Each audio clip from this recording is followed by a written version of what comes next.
What's up, everybody? Welcome back to Saturdays in the SEC, episode 114. Here to do a little post-spring recap of the transfer portal, and then we're going to debut some SEC post-spring power rankings, if you will, kind of to give a snapshot of the SEC as we come out of spring and head into summer and fall. But to kind of start off with, we're going to recap the portal cycle. We still have guys obviously making decisions, but the portal's now closed, so no more entries there.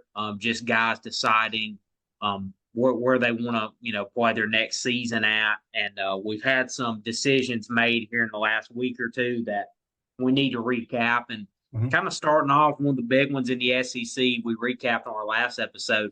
Keandre Lambert-Smith, the Penn State wide receiver, transfer was down to Auburn, A&M.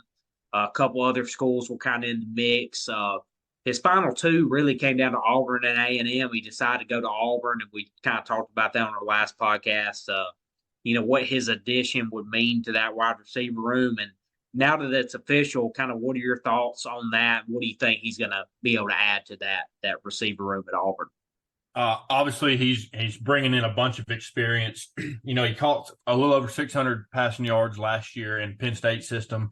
That if you watched, any of Penn State football, they ran the ball. They rarely threw the ball. They didn't have to throw the ball, and when they did have to throw the ball, they were in trouble. I mean, they lost games because of it.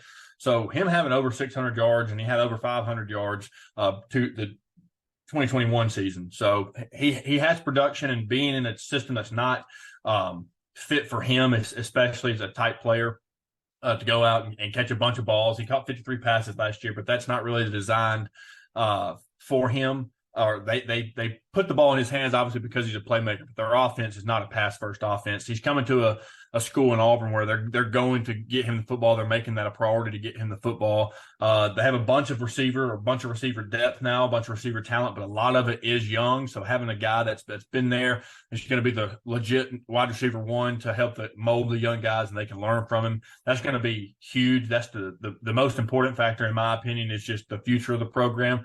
But obviously, he's going to help a lot this year. That's the guy we were talking about. It can open up Cam Coleman or Perry Thompson or guys like that.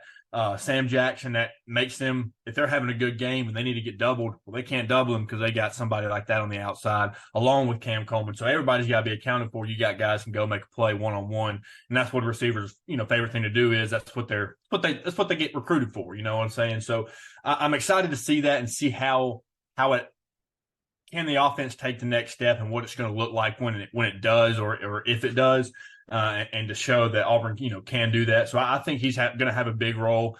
He did say, a little clickbait type quote when he was asked about Texas A&M and Auburn. He said, "I can see through the bull." Basically, he was basically saying that, Auburn was real with him. He said they kept it real, and Texas A&M was kind of just feeding him stuff to basically get him on campus. Is what it sounded like to me in the quote he said. But he basically said, "I can see phony stuff," and Auburn, they're the real deal, is basically what he was saying through the recruiting process. So that's good, and it shows Auburn fans, building for the future. The foundation's right, and something's going right there for Hugh Freeze, and this definitely gives him a leg up going into this year, especially with the new conference the way it's laid out, and the 12-team playoff.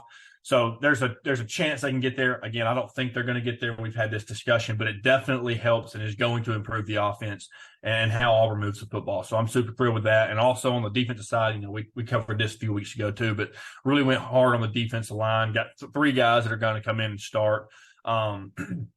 Could use some cornerback help, but it's not really dire need to have cornerbacks.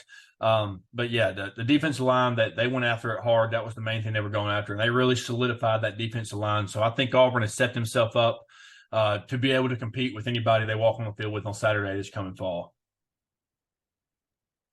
Yeah, I think like you said, just a big addition, not only from a talent standpoint, but just an experience standpoint as well, as you mentioned.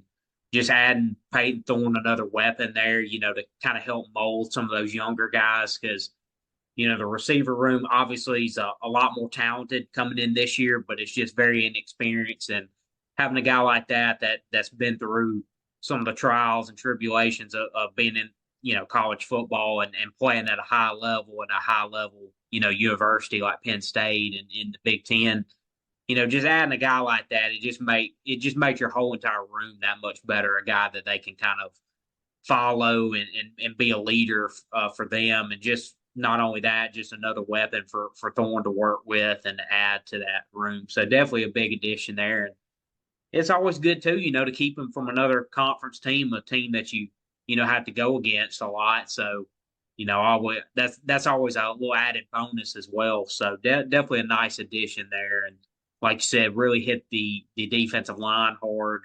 Added to the offensive line as well. So yeah, definitely making strides in the right direction as far as roster is concerned. Um, did want to talk about kind of staying on the defensive line. Dominic Williams, a defensive line transfer from TCU. We mentioned on last episode he was kind of between Texas and OU. Well, a few days ago committed to Oklahoma. It's a big get for them. We've talked a lot about their offensive line.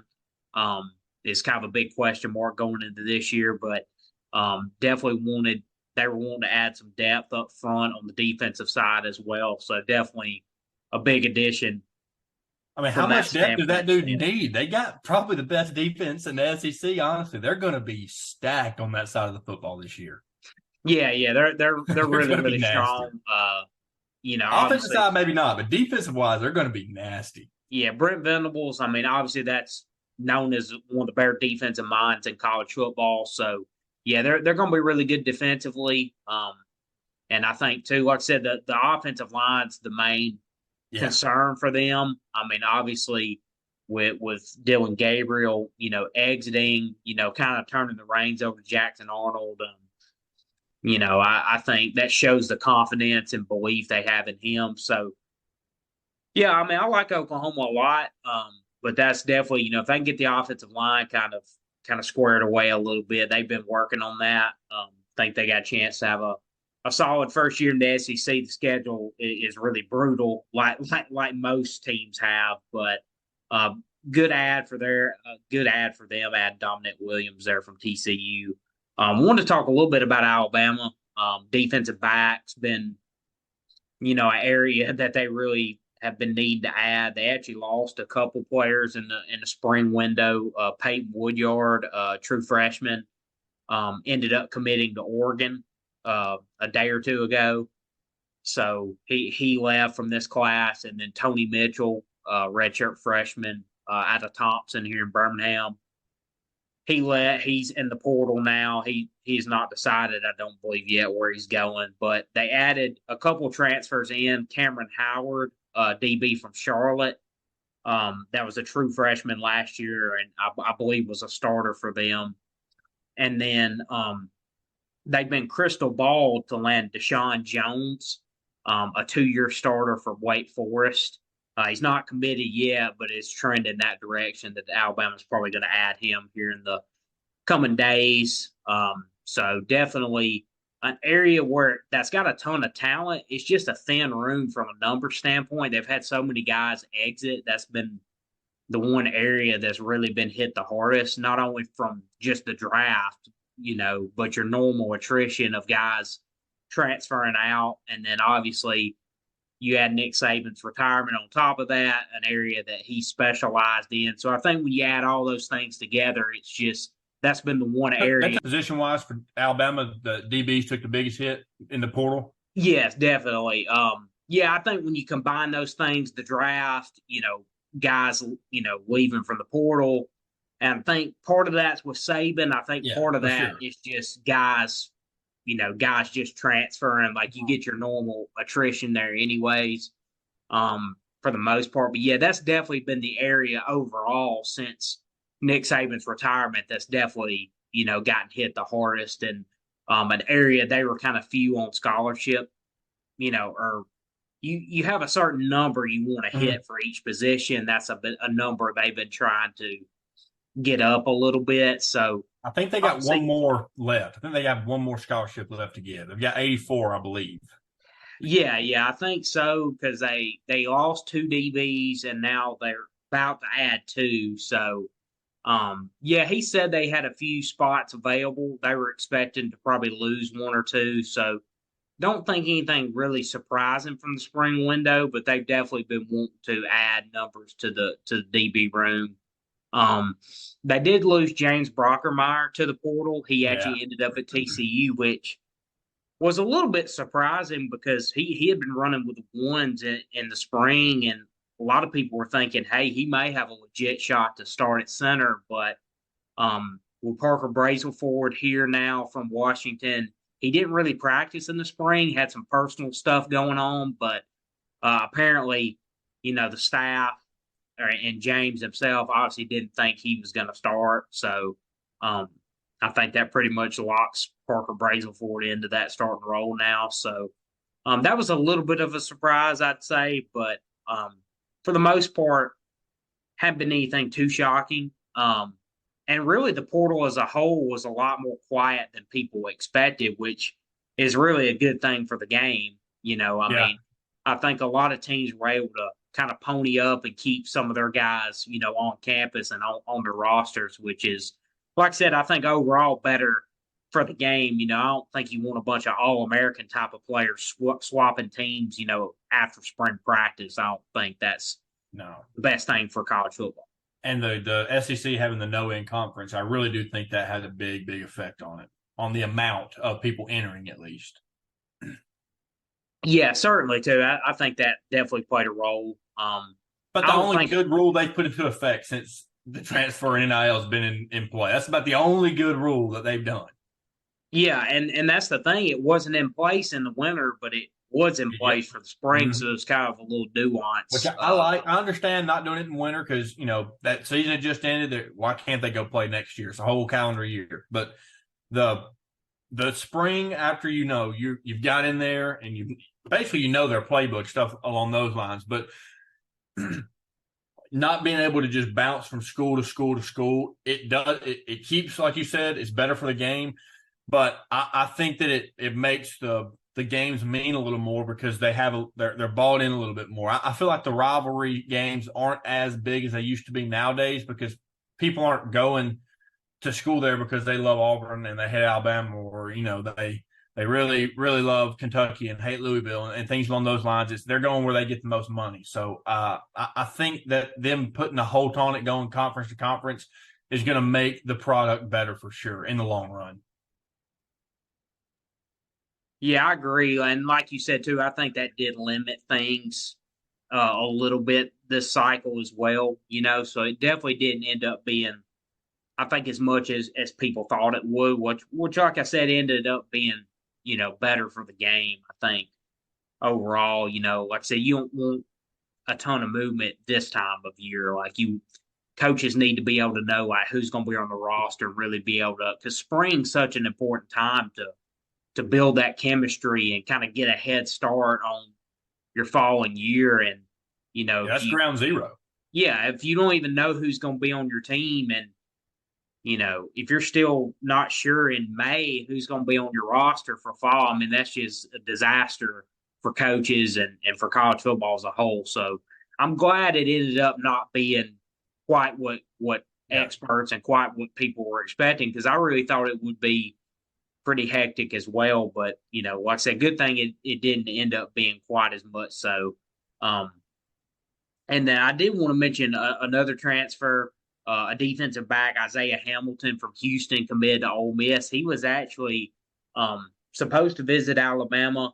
Before that, I think Lane Kiffin and company was able to fork over a few more bucks and get him on campus. And when you can get transfers on campus, man, it's such a small window of time. So if you're able to get those visits, you just have such a leg up over, Oh yeah. other teams. It's so key, like getting those guys on campus, because, like I said, a lot of times they're wanting to decide pretty quickly. So, um, definitely, a good pickup for Ole Miss, and they've done such a good job in the transfer portal and really set themselves up for exciting season this fall.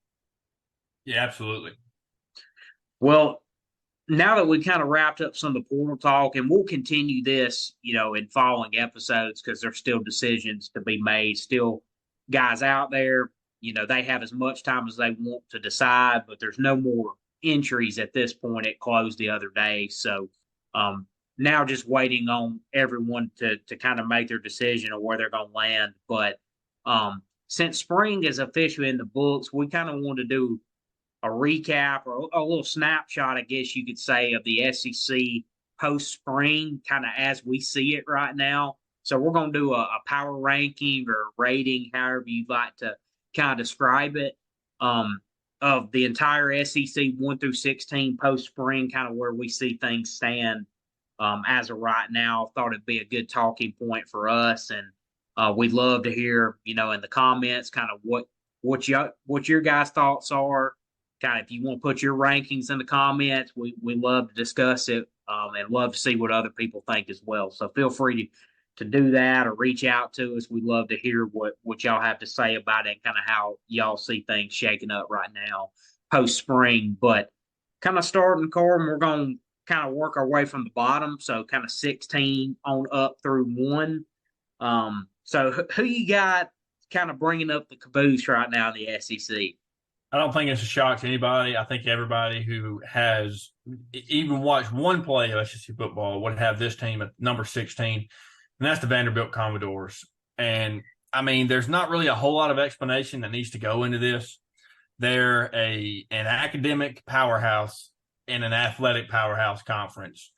They're really good at baseball. Other than that, they really do struggle. It's really hard, especially in today's world, with the NIL and the way things are trending for academic or prestigious academic colleges to have consistent athletic success, because if they have a guy that shows out and is their best player, All-American, well, he's more than likely going to transfer, especially in today's game.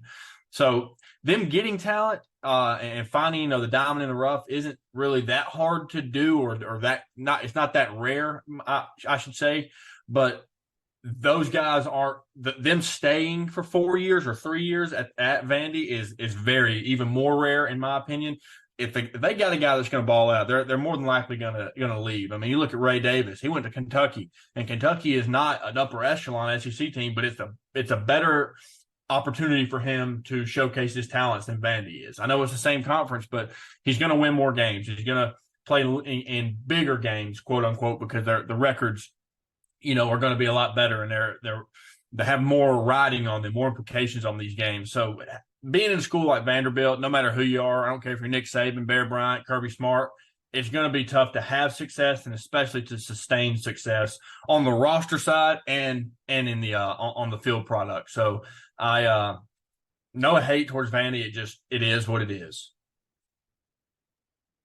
Yeah, I mean, I don't think I really have to add too much more than that. I also have Vandy at 16, and if you kind of look at the betting markets, I went off of FanDuel's over/under win totals.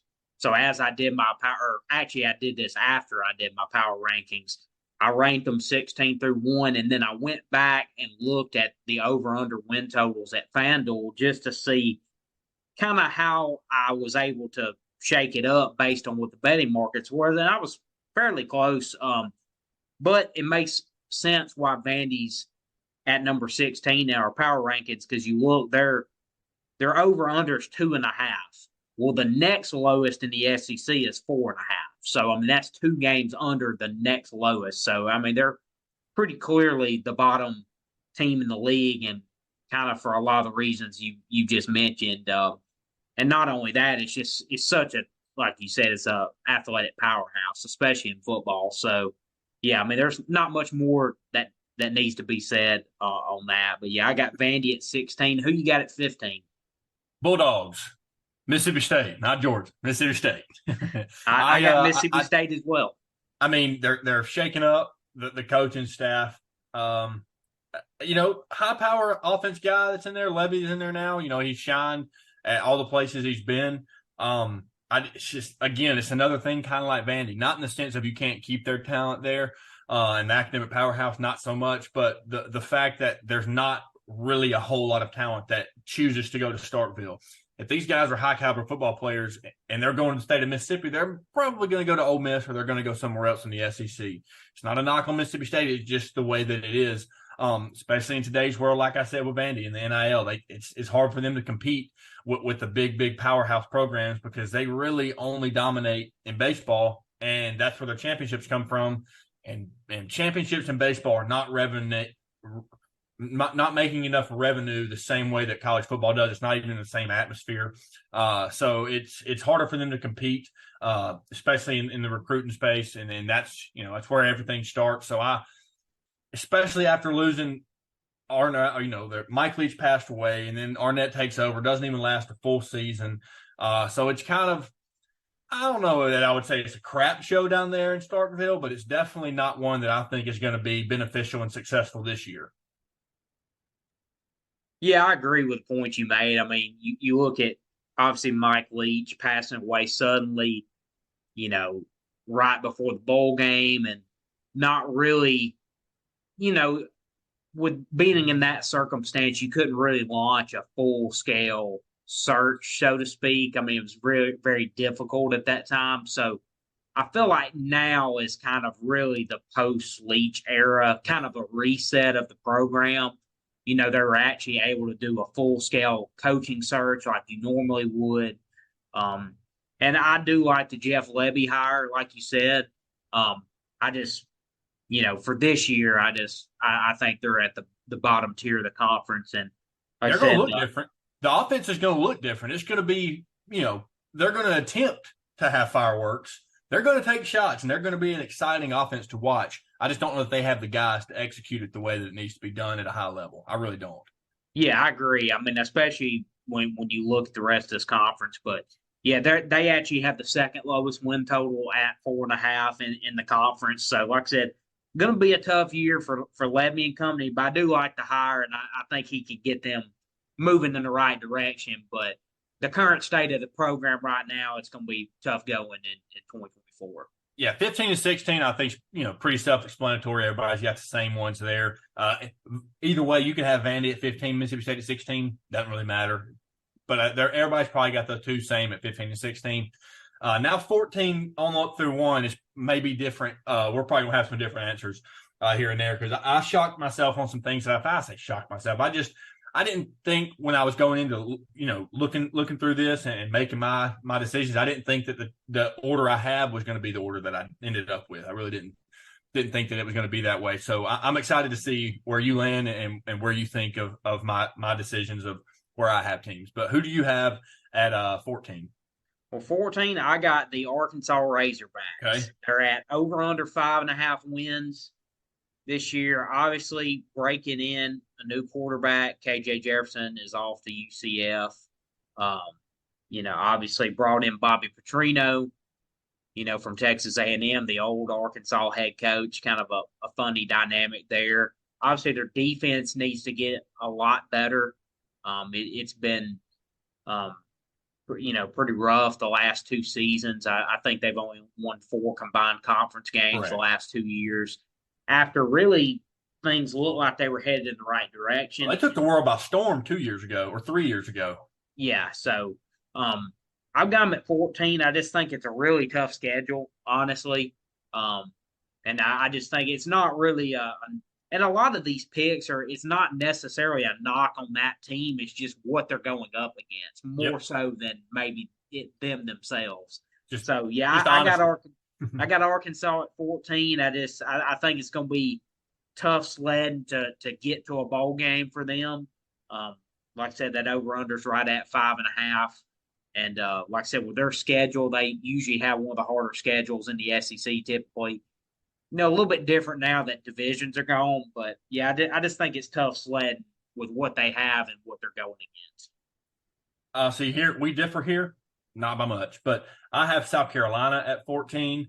The reason that I have them there is, last year they had Xavier Legette and Spencer Rattler. And Xavier Legette had more than a third of South Carolina's receptions, yards and receptions. He had more than a third of the whole offense's production in the wide receiver room.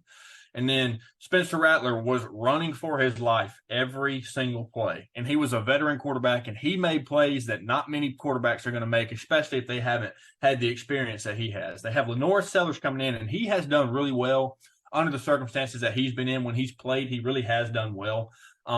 I like him. I like him a lot, but man, their offensive line is not improved. And if it has, maybe a little bit, but it hasn't improved enough to make that big of a difference.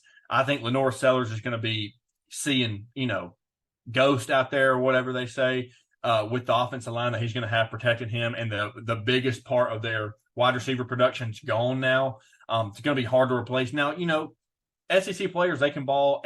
It's a next man up mentality. Everybody leaves. Every good player leaves every school, and the next man's got to get up, and they end up doing at least okay. They can hold their own out there. But is it going to be Xavier Legette type production? I'm not seeing it. So that's why I have South Carolina at 14. I like Shane Beamer a lot, and I don't think he's going anywhere because who you're going to get that's better. Nobody's been successful there except for Steve Spurrier, and he lost 3+ games every year. So it's a tough place to win. I mean, all these places that we've named, they're tough places to win, especially in the conference that they're in. And if you got a guy that can win there, you've got a damn good football coach. But I think Shane Beamer really, really wants to be there. I think they like him. He's having to play with the hands he's dealt, and right now, the offensive line hand he has dealt is nothing.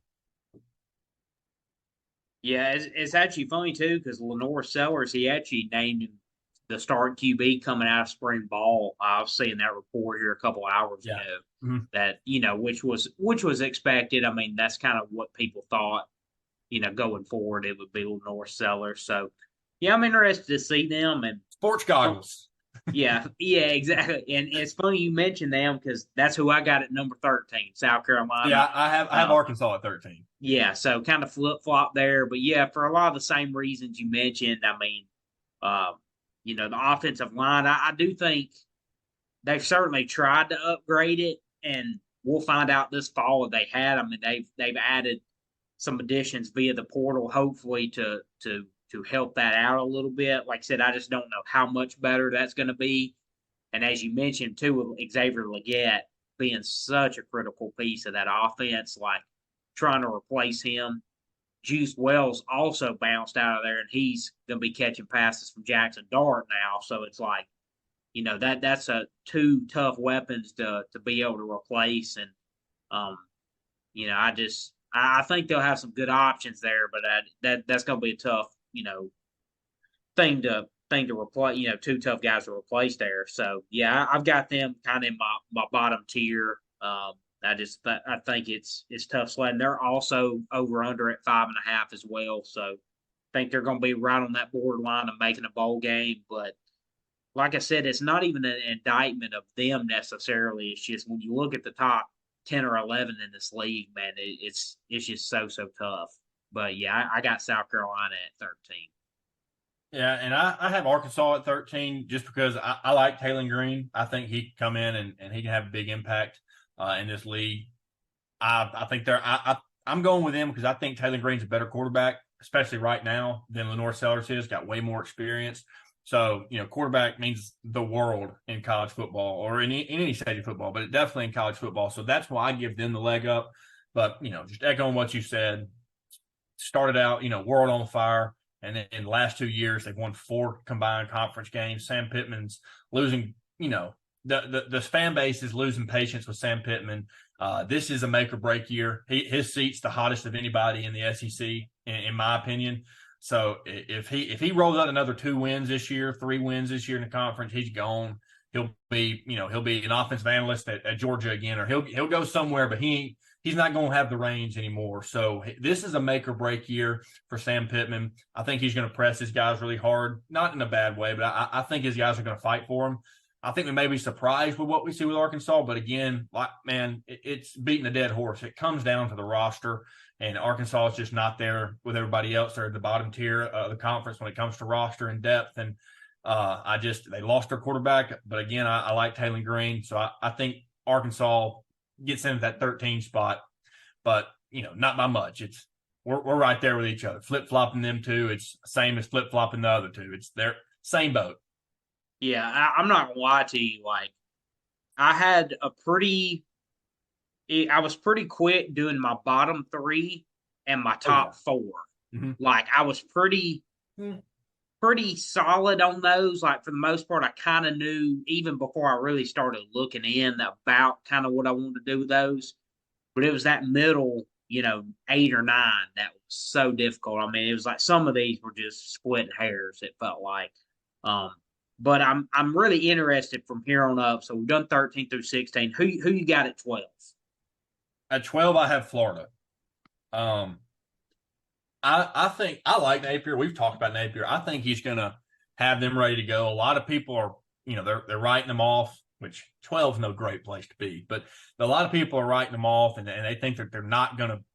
They're just going to be just as good as last year. I'm not seeing that. I like Graham Mertz. He proved me wrong last year. He's just only going to get better. Yeah, their roster's tough. It's kind of slim. He's patched some places up, but I like Napier a lot. I think the guys there like him a lot. There's no bad reports ever coming out about Napier from the fans, yeah, but from the players on the locker room side, you don't really hear anything bad from it.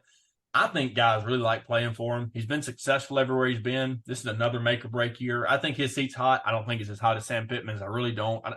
It may be. It shouldn't be, but it may be because what he inherited was horrendous. And so I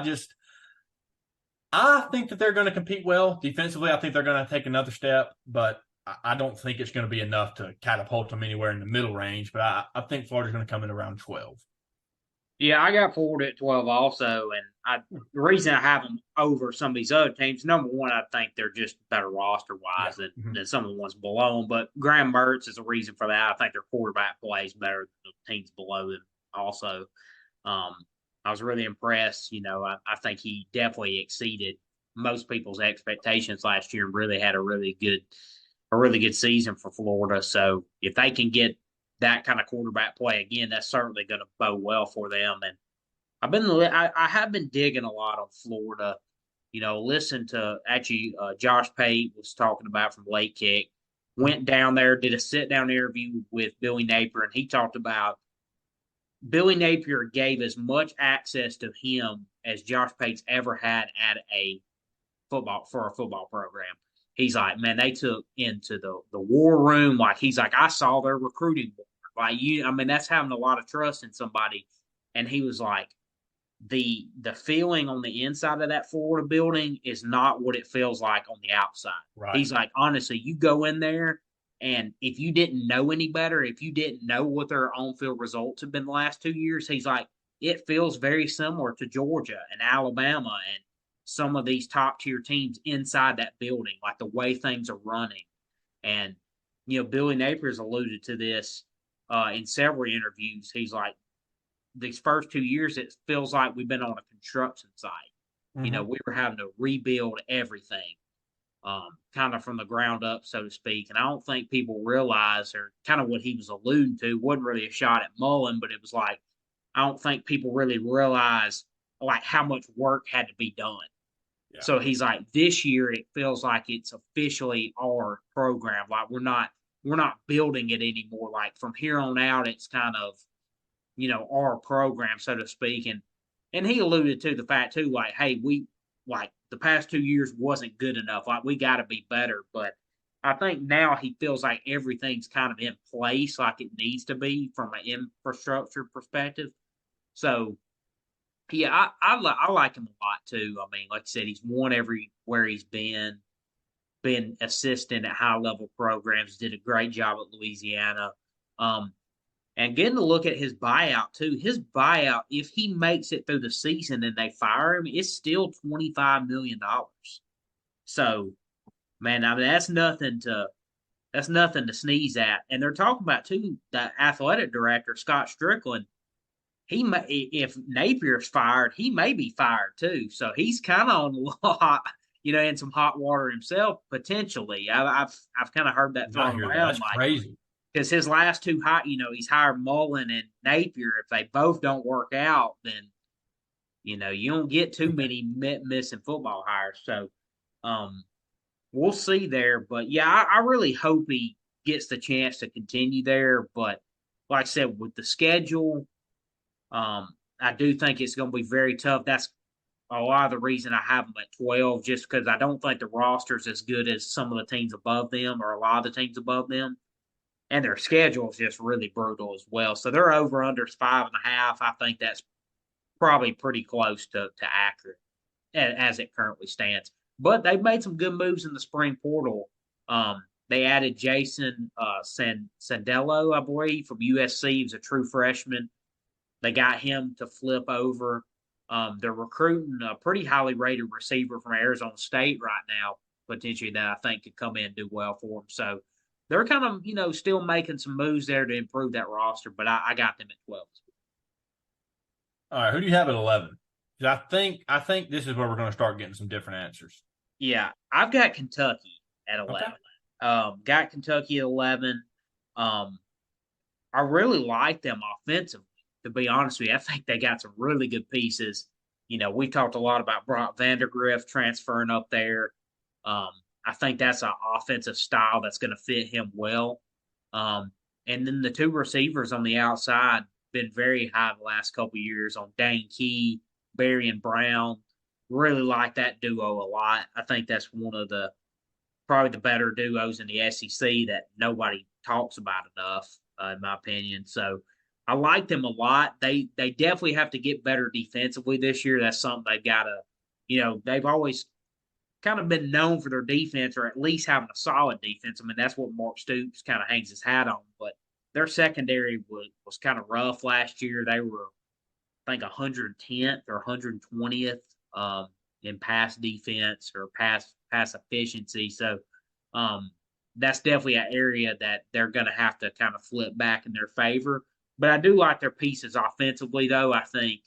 Um, I think they've got a chance to be really solid on that side of the ball. If they can, get their defense better, I think they can be potentially better than 11. But kind of as it stands right now, their over unders at 6.5, so a little bit above some of the ones that we mentioned before. But yeah, that's kind of where I see Kentucky right now. But if they can get their defense better, I think they can be a little bit above this.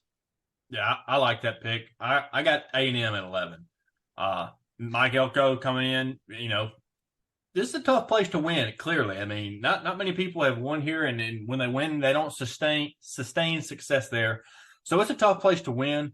Mike Elko has won at Duke. It's a hard place to win, and he took them from 2 wins to 8 wins and 7 wins. So he can coach and he can turn a program around, but I don't think it's happening this early. They lost a lot of guys, a lot of big impact guys, especially, from the big time recruiting classes they've had the last few years. A lot of those guys are gone. So like you said, with Napier saying he felt like he was on a construction site, that's what Mike Elko is going to feel like. Whether it's felt like that from the fan base or not, that's the way it's going to feel in that program. I mean, he's got a lot of things that he's got to change and get right. Not a lot of time to do it in. I think he's got some guys, but a lot of his proven guys and the guys we're going to go out there and put up production are gone or they decided to leave. But, that's why you recruit, and everybody that recruits at a high level, they end up being pretty good in the future. These guys, everybody's got to get their chance. Everybody's inexperienced until they have their experience. So, we'll see what these guys look like and we'll find out how it is. But the mass exodus they had and bringing in a whole new coaching roster or a whole new coaching change. I mean, they had a offense coordinator there last year. He was there for 1 year, and now he's gone. Their head coach is gone. A lot of the guys that on their recruiting staff are gone. So as an overhaul like this at a place where the expectations are as high as they are, makes it even harder, in my opinion, for a coach to be successful early on. He's dealing with a lot of outside noise. So I think A&M is going to be there at 11. What's the name? Quarterback, Connor Weigman. Wegman, yeah. He got hurt last year. He's only played in 9 college games, 8, 9 college games, something along those lines. I could have that number wrong, but it's not by much. He hasn't played a whole lot. Got injured last year, in the Auburn game. So if their quarterback play can take a step up and he can stay healthy, they'll be higher than 11. But right now, from what I've seen and what I saw out of spring, I think they're going to be right there, and 10, 11, and this is post-spring preseason rankings we're given. This is not the rankings we think is going to be in week 5 or we think it's going to be in week 10 at the end of the season. This is what we think where these teams stand going into the season, week 0. But I do think A&M is going to be at 11. Yeah, I mean, these are subject to change, and I promise you these aren't going to be correct. But that's just kind of a snapshot of how we see it right now. exiting spring. But at number 10, I've got your Auburn Tigers. Okay. Over under 7.5. Pretty good, honestly. Definitely like the way the roster's headed for sure. I mean, it's definitely trending in the right direction. Kind of like Billy Napier had to take over. Hugh Freeze had to take over a roster that was, bottom tier in the SEC when he got there. Definitely, like I said, made some great strides so far. Still think they're another class away, really, from catapulting, into the upper half of the conference. But I do think the schedule. I mean, I think when you compare it to the rest of the conference, I think it's definitely more favorable than some other ones. I mean, there's no easy schedules in the SEC this year. They're all probably in the top 25 of hardest schedules in the country. So nobody has first 5 games are at home, aren't they? I believe so. Yeah, I believe so. But I do think, like I said, Auburn's schedule I think is a little bit more favorable than maybe some of their competitors that are close to them within these rankings.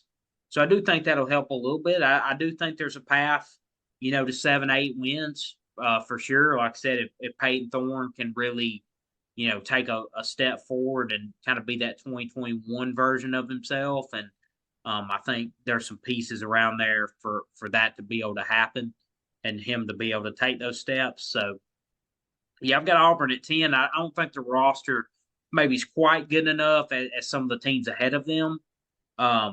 But I definitely think they've got a chance to outperform this. But I think as of now, I like some of the rosters ahead of them better. But they're certainly headed in the right direction. Absolutely. At 10, I have Kentucky, where you had them at 11. Excuse me, I have them at 10. And I just went back and I talked about, the recruiting, the kids that you recruit, they eventually become someone. Everybody's got to start from somewhere. But at every other school and every other place you talk about with these new guys that haven't played, there's a little bit of a question mark there because of, are they going to be good? Are they going to fold under the lights? Or are they going to shine under the lights? What are they going to be? There's a lot of questions about that with Carson Beck last year. And now everybody's saying he's the best quarterback in the conference, which he probably is. But the reason I have Kentucky at 10 is because Brock Vandagriff, yes, he's a great quarterback. He's probably one of the better quarterbacks in the SEC, but he hasn't played. There is no experience, so we really don't know. Is he going to go out there and he going to look better than Will Levis, or is he going to go out there and do the same thing Devin Leary did? Because Devin Leary was all-world at NC State, and then he came here or came to Kentucky, and he really wasn't that great. So is Brock Vandagriff really what we think he is?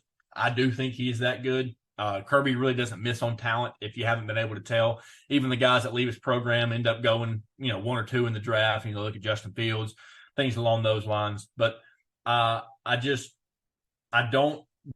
isn't proven yet, so I have Kentucky at 10. I think, like you said, their defense definitely has to get better, but that's Mark Stoops, calling card. He always has good defenses. I don't see him having back-to-back teams where the defense is their weak point. That's not something Mark Stoops is about. And from what I've seen, I don't think he's going to let that happen again. So I think they're going to be, right there, middle of the pack. Could potentially be 8 or 9 at the end of the year, but going into the season, I have them around 10. They do have good quarterback play. I truly believe it, but he hasn't shown me anything yet. So that's why I got him there. Yeah, I agree with you. I think you made some great points. I think, like I said, if their defense can really improve, I think they got a chance to outperform that. At 9, I've got Texas A&M. I almost want to put them a little bit lower, kind of like you did around 10 or 11. But I look at the talent that's there in place. I mean, it wasn't like talent was an issue, for them the last few years. And I do think if Connor Weidman can get healthy, I mean, if he can, play a full season, I think that goes a long way in helping them out. So, I took a little bit of a chance on just kind of banking on the talent a little bit there, maybe over a couple other teams. But yeah, I got A&M at 9, over under 8.5 wins. But yeah, kind of banking on that talent. I think Elko will be able to get a little bit more out of them. So yeah, I got him at 9 right now, kind of basically mid pack. I've got Auburn at 9. I think that they're going to be middle of the pack. I think they're going to shock some people, but eight, 7, 8 wins. That's about middle of the pack, around 9 or 10, I think. So I think they're going to be about 9. And my reasoning is Peyton Thorne, yes, not great last year by any means. He'll even tell you that, I'm sure. But he was still midway through the season. He was still learning the playbook and still learning the new things being added week to week. It's not like he could pick it up easy. He was still learning everything as he was going. Now he's had a full year, full off season, first full off season with Auburn. He's finally comfortable in the system. Hugh Freeze has talked about. He's finally grasped everything. He's not playing catch up anymore. He's got it. He understands it. Basically, he's mastered the playbook now. So the things they have to add in and throw in and change here and there, it's not going to be as tough for him to roll with the punches when things are in game, and he's not going to be missing as many passes, I don't think, and rushing the ball.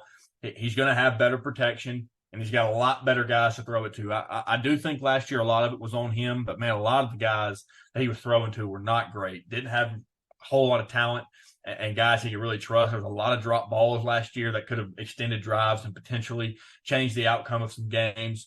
But I have seen him play in multiple games at Auburn extremely well. I mean, the Arkansas game comes to mind. He really played pretty good against Georgia. He didn't do terrible against Alabama, but I've seen him play some really good games, so it's there. And I think now him being fully confident in the system, adding the key pieces on the outside and at wide receiver, especially getting Keandre Lambert-Smith, you know what the running back room is going to do. It's stacked like crazy. I mean, 1 through 4, you can flip that any way you want to. It's going to be a legit 1 through 4. Doesn't matter who's in there.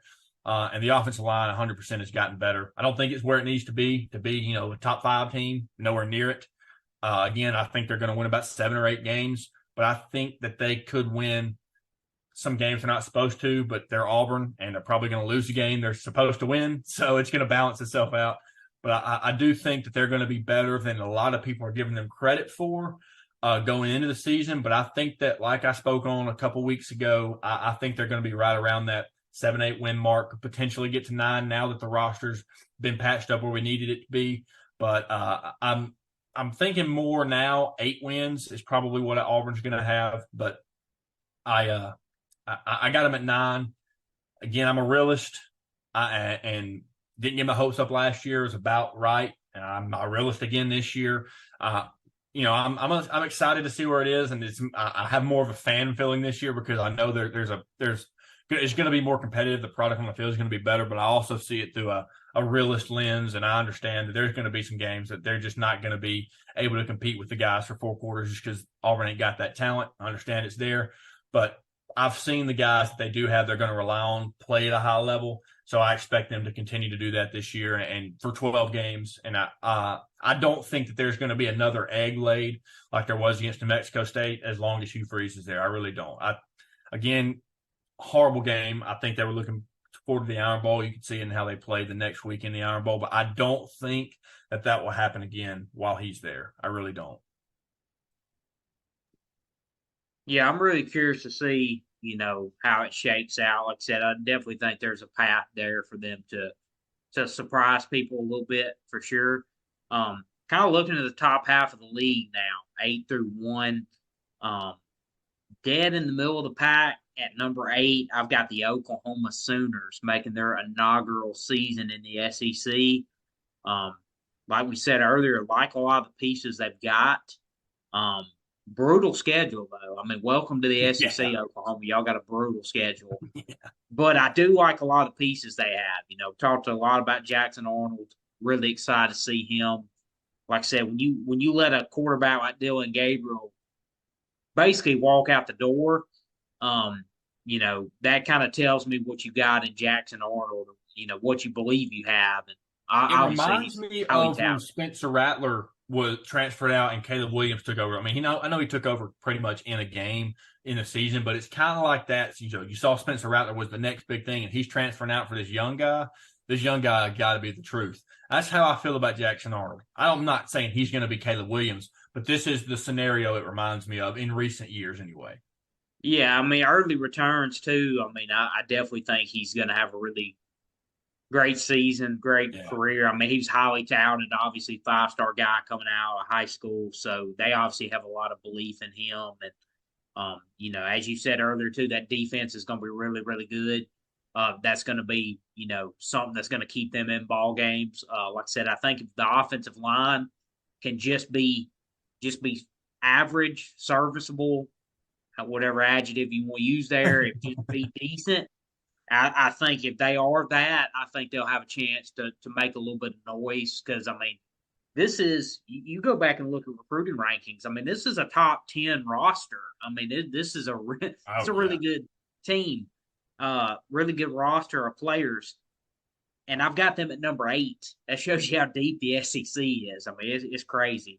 Definitely think though they have the capability of being over that. I respect a lot of teams still remaining on the board here, but yeah, I'm very very excited to see Oklahoma this year in their inaugural season, and they definitely had a bounce back year in year 2 under Brent Venables. Mhm. Want to see if that kind of carries over into the SEC. Absolutely. I have Oklahoma in 8 as well. Like we talked about, can Jackson Darnold do it? Can Jackson Arnold do it? I think they got all the confidence in the world to see a guy like Gabriel leave, and to have him take over the reins. And we talked about their defense is going to be so dang good, so deep. I don't know that there's going to be as much pressure on him to perform in the offense as there would be at any other school, just because I honestly think Oklahoma's got the best defense in the conference. I mean, they are stacked. He's going to have to put up some points, and there's going to be some pressure on him. But they're not going to have to rely on him as heavy as they have quarterbacks in the past because of their defense being so good. I mean, like you said, this is Brent Venables' calling card. Going back to when he was at Clemson, how good their defenses were. I mean, this is up his alley. His defense is going to be dominant. They're going to be in the right place to make the plays. They're not going to miss. They're not going to have misinformation on the field. They're going to go to their assignments. They're not going to miss assignments. The only thing that they may do is miss a tackle because they're human. But everything else, they're going to be locked in on. So it's going to be hard to score on them. You're going to have to fight for it and earn everything you get. So I think that takes a lot of the pressure off of Jackson Arnold, but he's still obviously going to have to go out there and compete and put up and perform because these, Oklahoma, Texas is up there. They competed at the best of the best last year. We're in the conference championship for the Big 12, and then went to the playoffs. So they're there. And well, Oklahoma is always comparing themselves to Texas. It's a big rivalry. Well, Oklahoma's just not on that same level there. They want to get there so badly, and this year is going to tell us whether they're going to be a top team in the SEC like they were in the Big 12 or if they're going to be a middle to bottom feeder coming in. Because after this year, yeah, you got him and he's going to be better in experience, but how much better all these other teams are going to get. So this is going to show how Oklahoma is going to be in the SEC under Brent Venables this season. So I think they're going to be middle of the pack, but that defense can definitely change some things and could catapult them to the top 5 by the end of the year.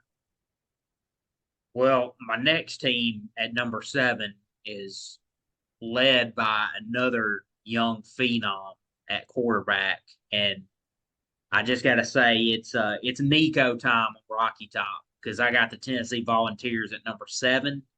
I think I've thought this for a while. I think Nico at quarterback, I think you're going to see more of what Josh Heupel wants to do with his offense. I think you're going to get back more to the style that you saw in 2022 with Hendon Hooker being able to take some shots down the field. They got a little bit more, a little young at receiver last year, to another year older now with some of those guys. So they got depth there. Yeah, they got some depth there. So I'm really excited to see this offense, and like I said, I think you're going to see some of the firepower that you saw in 2022. It's going to be more like that. Last year, it's more of a run first offense. They weren't really explosive in the passing game like you would expect a Josh Heupel offense to be. So I think you're going to get more of the 2022 version of them. Not that they're necessarily going to be that efficient. I mean, that's a pretty high bar to set, but I definitely think the style is going to be more like that. And I think the point game total is going to go back up as well to kind of be similar to that. I think their front, is pretty good. I mean, they got a couple dudes up front.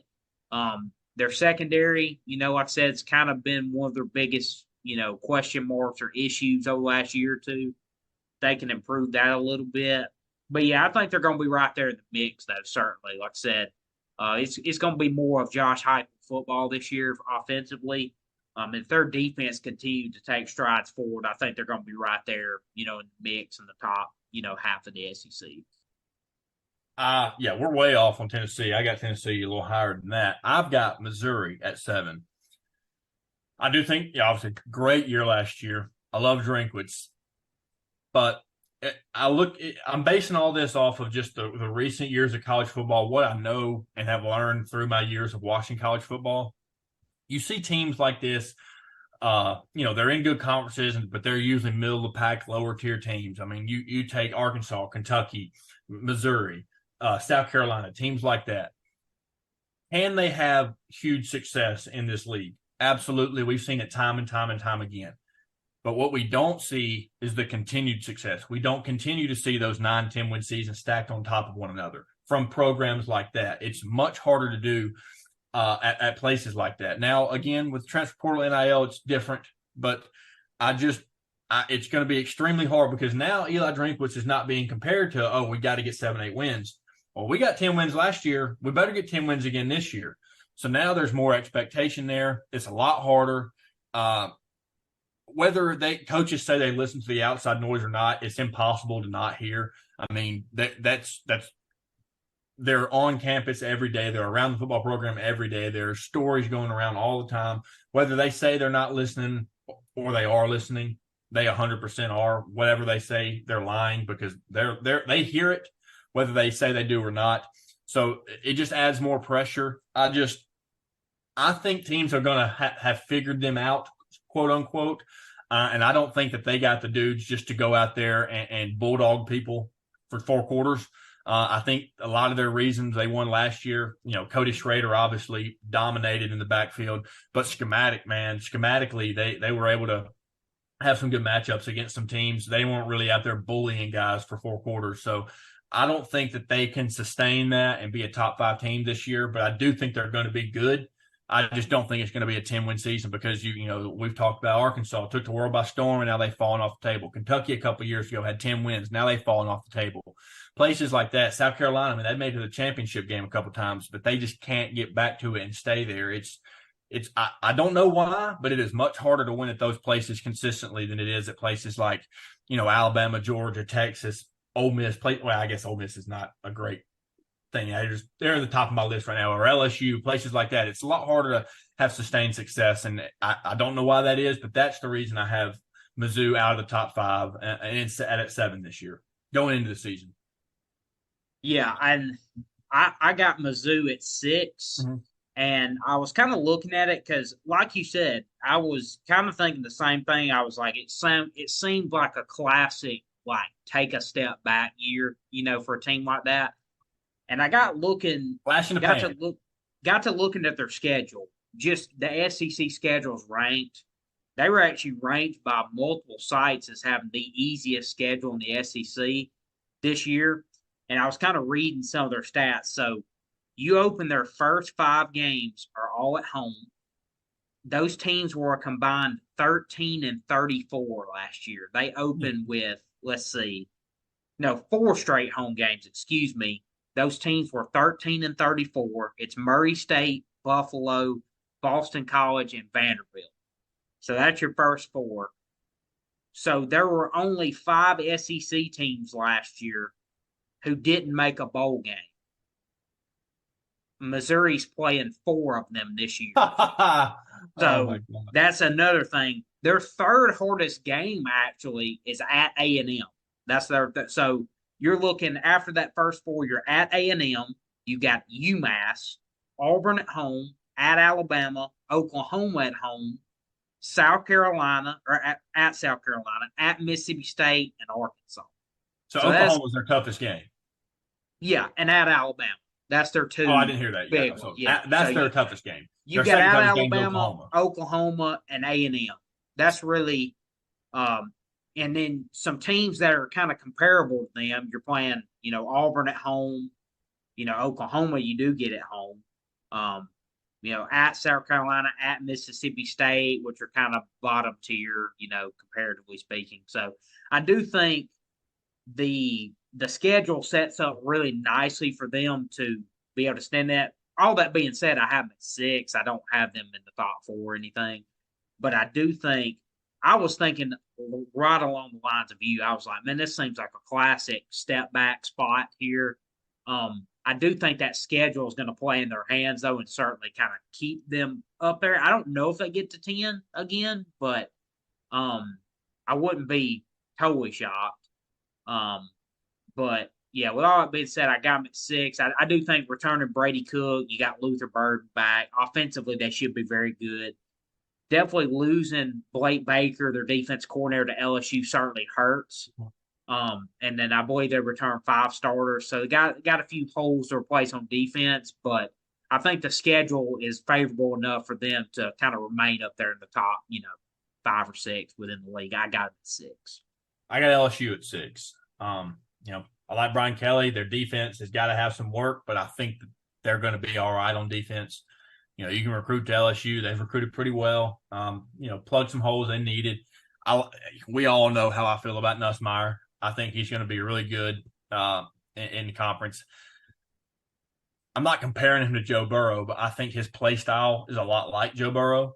Big body guy, can throw it around the park or throw it around the yard, excuse me. There's not a throw. This may get him in trouble. From some reports I've heard is he doesn't feel like there's a window he can't fit. So interceptions could be up, but I think that he is going to make giant leaps by the end of the season, and I think that they're going to be in there in the thick of things competing because they've got a really good roster. I think their defense is going to be better. It doesn't need to be the second best defense in the SEC.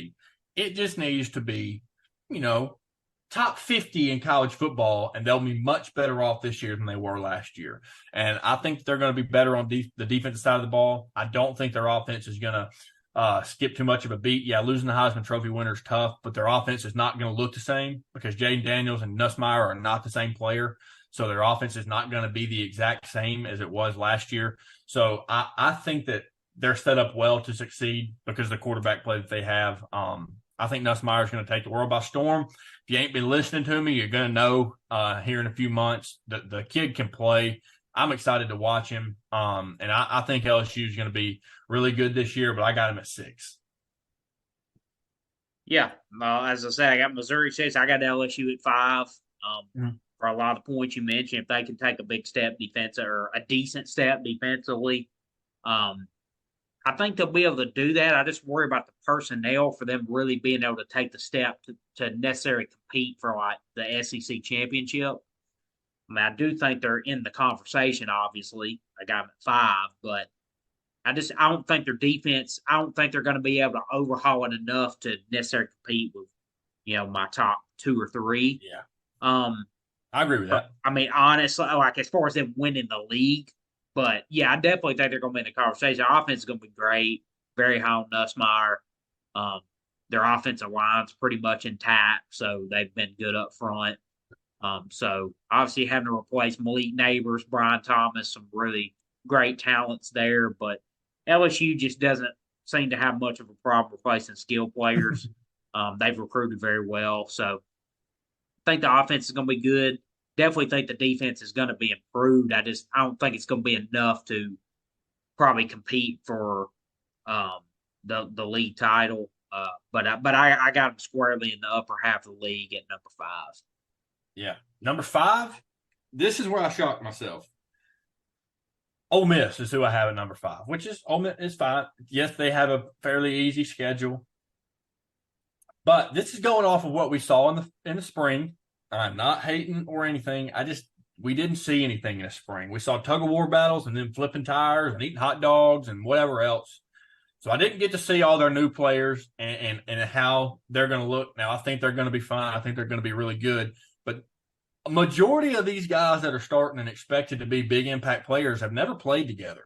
that makes the difference. Like, having the camaraderie with your guys, being able to know where each other's going to be on the field and being fluid with each other, it makes a difference. Now, these guys can go out there and they can do that. I have not seen them practice. I'm not saying that they aren't this way.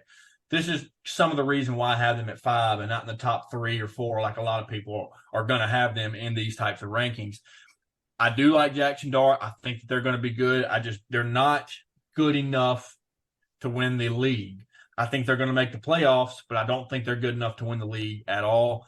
Again, it's just a lot of question marks surrounding their roster, and in the sense of, are they going to play well together, or is it going to be an absolute, crap show like it was at A&M when they had the number 1 recruiting class and we thought it was going to be awesome.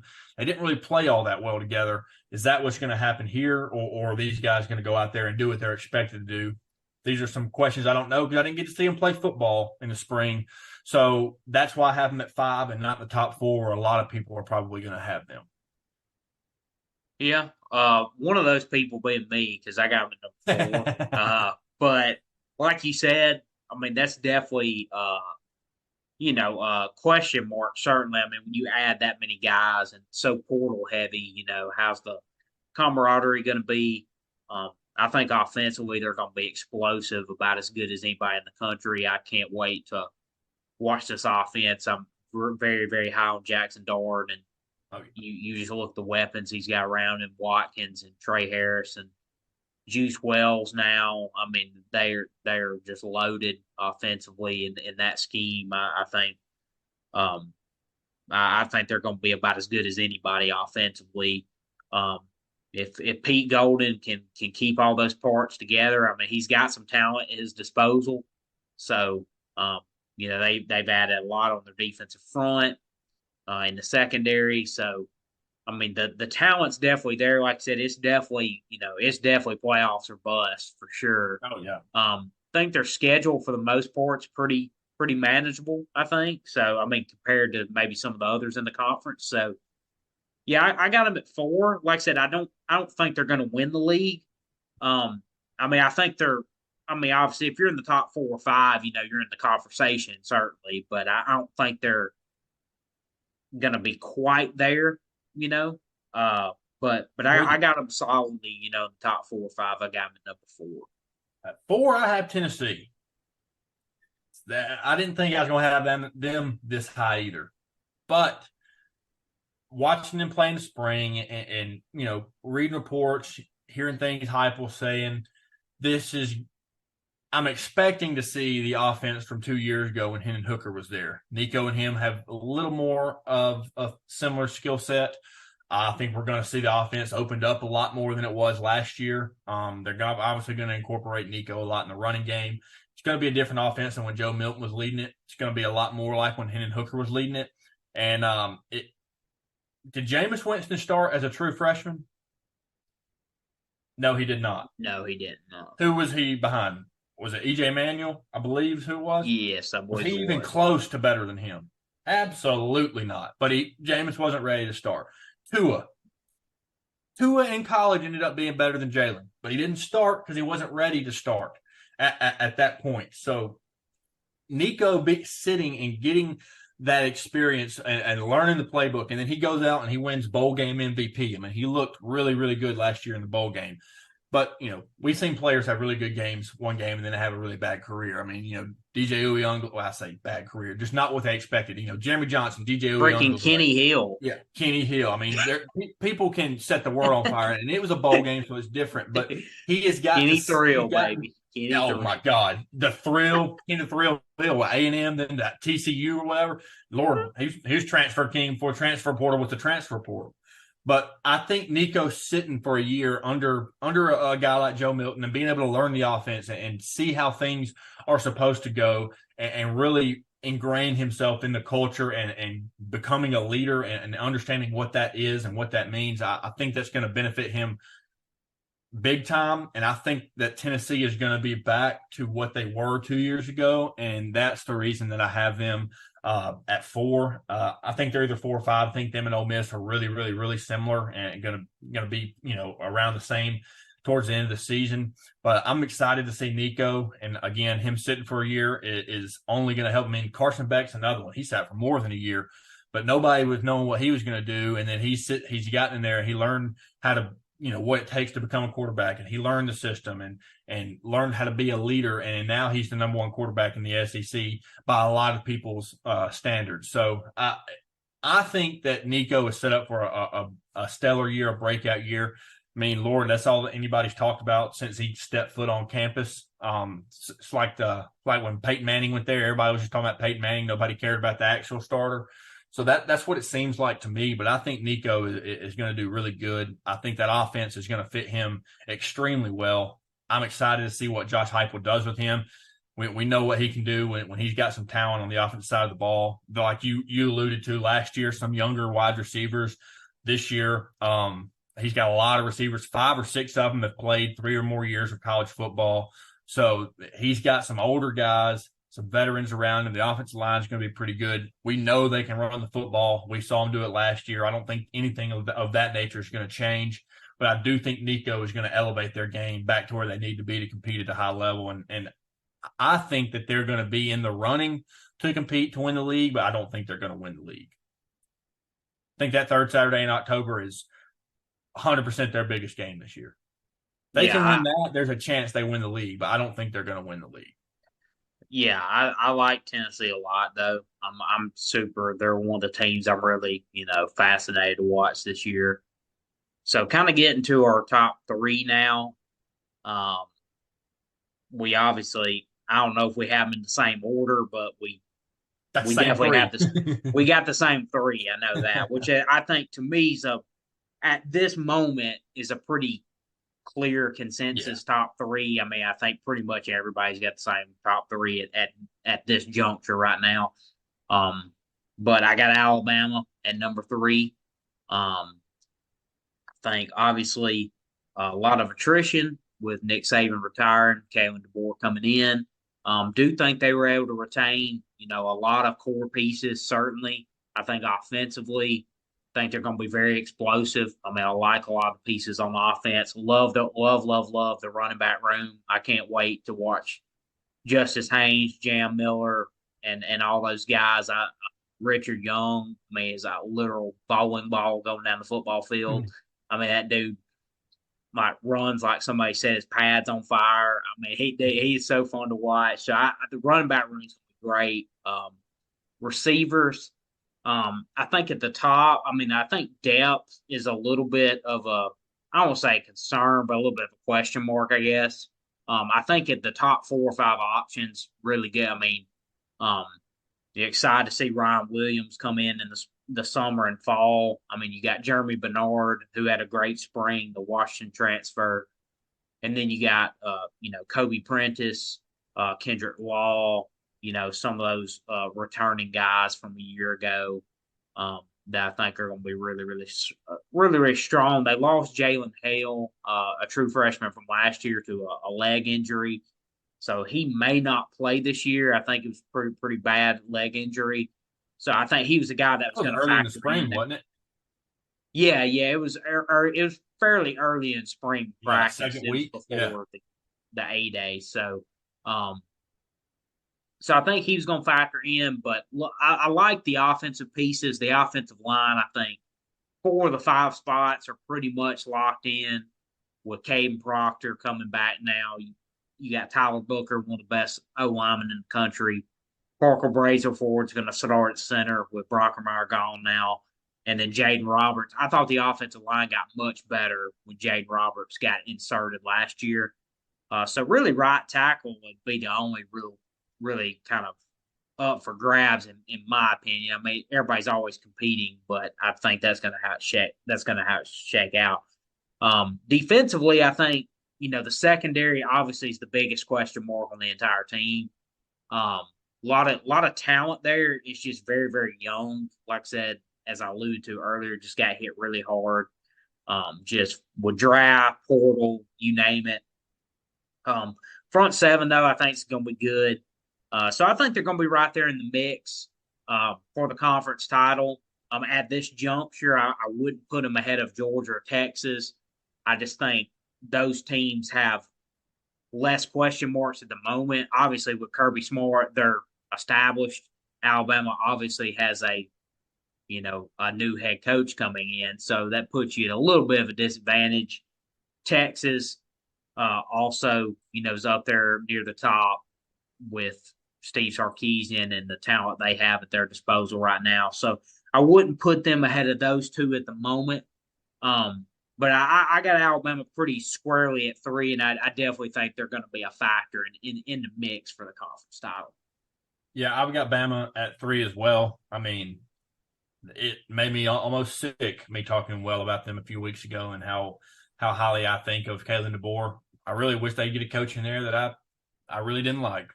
But sadly, they don't do that. But I think that they're like you said, they're going to be number 3. I think that in any of the top 3 teams when it comes down to the end of the year, a play here or there can decide your season. I think right now, though, going into it, looking at their roster, looking at what they've brought in, especially like you said, the offensive line, the running back room, they're going to be able to run the football. But Nick Saban never really had like a quote unquote quarterback whisperer outside of Steve Sarkisian. So their quarterbacks obviously were always really good. But prior to Jalen Hurts, there was that you could quote unquote call them a game manager. They really weren't show stopping quarterbacks. I mean, you got Greg McElroy, AJ McCarron. Both of them were great leaders and could win you football games, but they weren't stealing the show. They weren't the highlight of the offense. Blake Sims, Jake Coker, they had more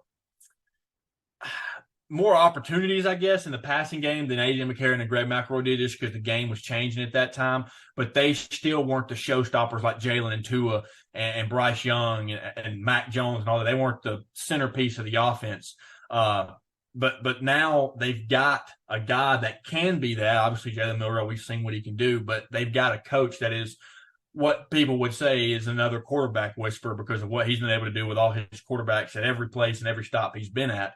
So I'm excited to see what he does with Jalen Milroe. They're obviously, like we spoke about a few weeks ago, they're going to lean into his strength and let him run the football. Because last year you said he wanted to prove he could throw, and he didn't really lean into it until it was later in the year. And that's what part of the reason was them starting off a little slow.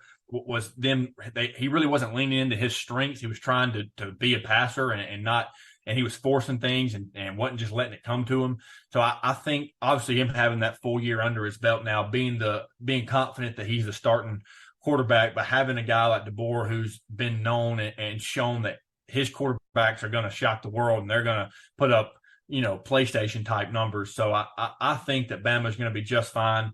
Like we spoke about a few weeks ago, he's not inheriting a roster like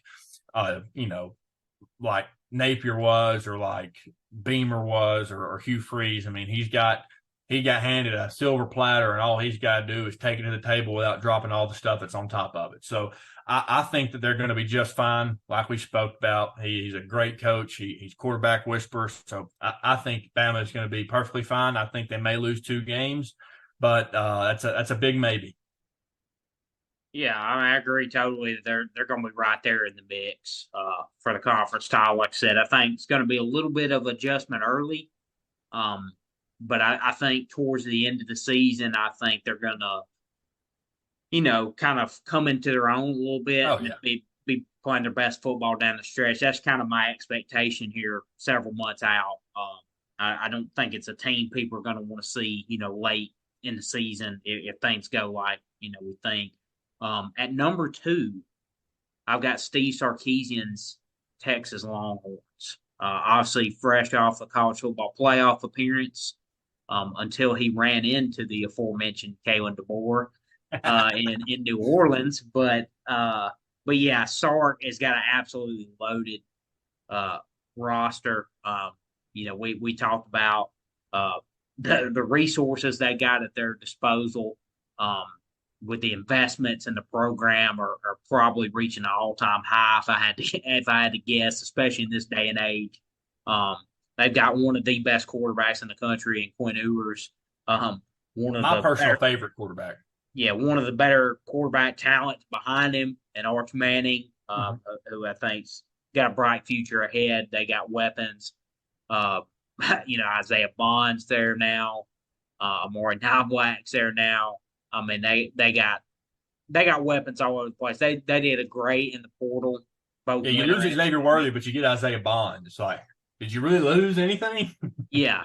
I cannot remember his name, but they got another speed guy from Houston in the winter cycle. I cannot remember his name off the top of my head, but they did great work in both portal cycles, patching up some holes that they needed to kind of fill in a little bit. So yeah, it's a perennial, top five team for sure. They're going to be right there in the mix for the SEC title in their inaugural SEC season. And yeah, I think they're going to be able to kind of pick up where they left off. And yeah, sorry, I said he's got the ball rolling there now. Players want to come play for him. They've got all the money, the resources that you need. They've got that SEC logo behind them now, which obviously only helps things even more. So yeah, they're going to be right there in the mix, I think, for the foreseeable future. Now I'm excited to see what they do this year. They're over under win totals at 10.5, so they're expected playoff team, SEC title contender. They're going to be preseason top, 4 or 5 for sure.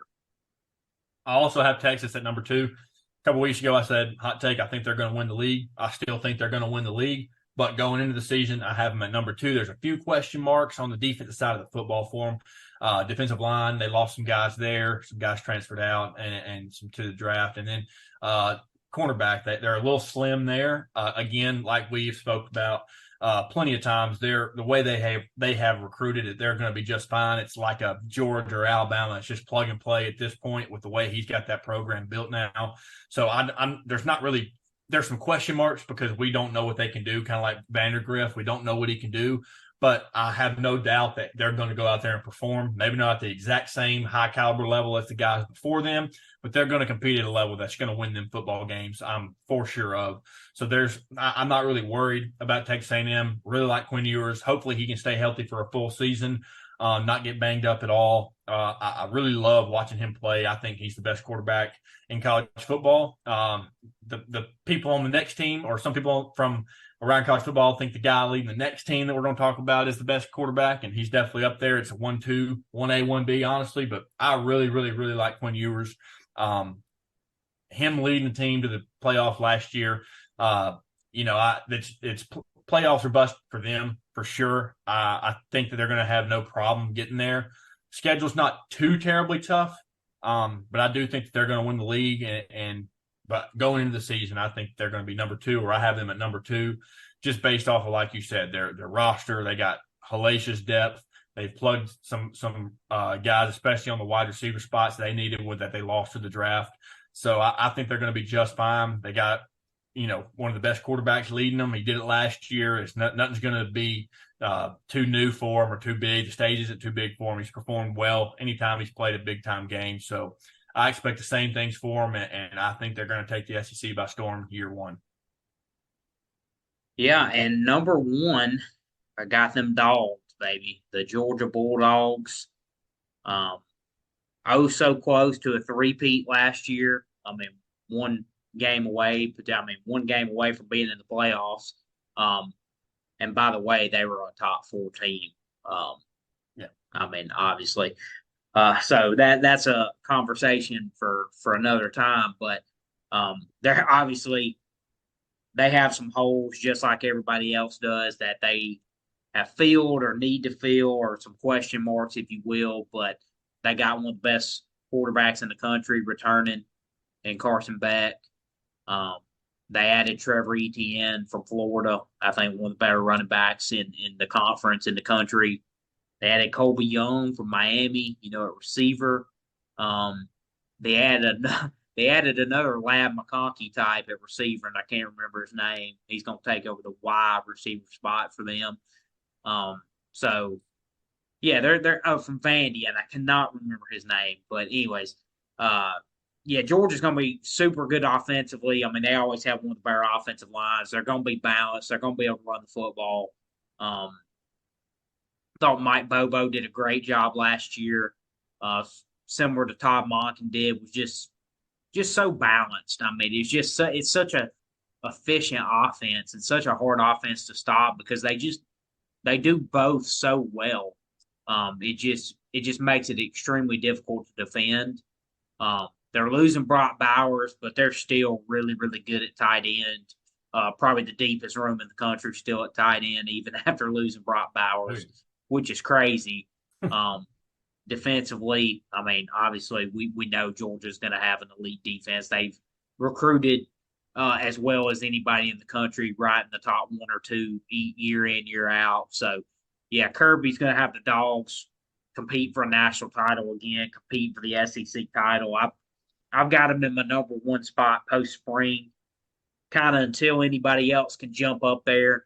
Yep. One thing though is they do have a very difficult schedule this year, certainly different than a year ago and in the past. Yeah, they got to go at Alabama, at Texas. I mean, I think at Ole Miss maybe too. I know they play Ole Miss, so yeah, it's a really really tough schedule for sure. One of the toughest in the conference, but I got them at number one post spring. I just think they have the least amount of holes right now. Yeah, I got them at number one just because all the reports I'm hearing coming out of Athens is that defense is going to be back to the 2021, 2022 caliber type defense. And I don't care what your offense looks like. If your defense is that good, you're going to win a lot of football games. We know what their offense can do. We know all the star power they have on the offensive side of the football. But all expectations are that their defense is going to be back to the best defense in college football. And if Kirby's got that, he's hard to beat. All the offense you got to do is just not turn the ball over. So I think, like you said, until someone proves otherwise, I got Georgia's number one team. I think them and Texas play for it all as of right now. But I don't expect Georgia to drop many, if at all any. Yeah, man, I agree with you totally. I do think this is the year that they lose in the regular season just because of their schedule. I think they haven't lost a regular season game in 3 years or more. I do think that changes this year. I mean, if they can go through that gauntlet, man, my hat's off to them because that's going to be absolutely brutal. I mean, you got 3 road games against top, 8 or 10 teams at worst. So, going to be tough. But, man, the top half of this league, even the top 11 or 12 in this league is just so deep, so talented. Could see this going a variation of ways, honestly. But I think it's going to be one of the more exciting seasons that we've seen. 12-team playoff. I mean, you're going to get more SEC teams than you've ever had, more SEC teams that are in the conversation than you've ever had. So, man, it's gonna be awesome. The matchups, just looking up and down the lineup it's gonna be incredible. I can't wait. I feel like we say this every year, but I feel like we're right every year. So every single year we are. I can't wait to get to it here in a few months. But that's kind of a little snapshot as we see it right now coming post spring. I would like to maybe our next episode, I'd like to break down some of these quarterbacks. Because I think the quarterback play this year is going to be as good as it's ever been, top to bottom. So maybe we can do a little quarterback ranking next time. That's definitely a conversation I'd like to dive into a little bit more. But we appreciate everybody tuning in, and we'll catch you guys back next time. Thank you, guys.